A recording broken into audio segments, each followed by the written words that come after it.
nakatambak siya ng sobrang tagal, sobrang nataas ang gold. Sobrang nataas ang value ng gold. Kaya mag-ipon ka na ng gold. Dito ko in-order kay Paja Gold. Tara! Okay, dito kayo bumili ng gold. Real na gold, okay? Yan. Ang ganda-ganda nga sa picture, lalo na sa personal. Okay, papakita ko po sa inyo mamaya. Hindi pa nga nadating ang ating order na pang gold. Kasi in-order ko to sa Paete, Laguna. Okay? Ayan, tayo ay nasa Kalamba ngayon. So, hihintay natin. Bibidyo natin. So, online ako bumili sa kanila ng gold. Nagtingin-tingin muna ako kung ano mas maganda ito. Okay? Dahil may nagustuhan nga ako, nagtiwala ako sa kanila.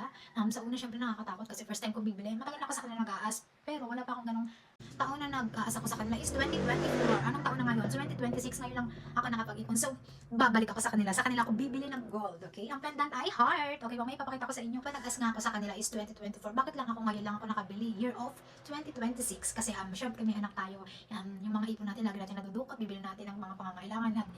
Magbabayad tayo ng mga bills. Ayan. Kaya ngayon lang. Okay, so feeling ko isang taon akong mabait. Kaya ito ang aking reward sa aking sarili.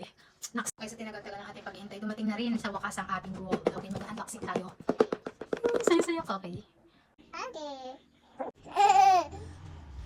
let's go. Hindi natin nabidyohan si Ryder kasi nagmamadali akong i-receive ang aking order.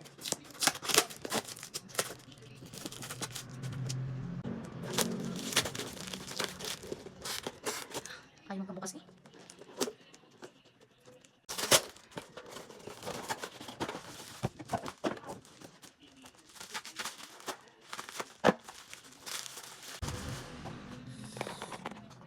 Nakabahan ako. Ayan. Ang pretty. Ayan. Ayan, nakikita ko na ang katas ng aking pag-ipon. Sana more gold to come para makapag-invest tayo for investment. Ayan. So, susunod ay mag-ipon tayo ng pera para may pambili tayong gold. Ayan. Ang pretty. O-order ulit ako sa inyo. Thank you. May free pa nga silang bracelet. Ayan. More gold to come. Papadami ng gold. Thank you. Tikitik, tikitik.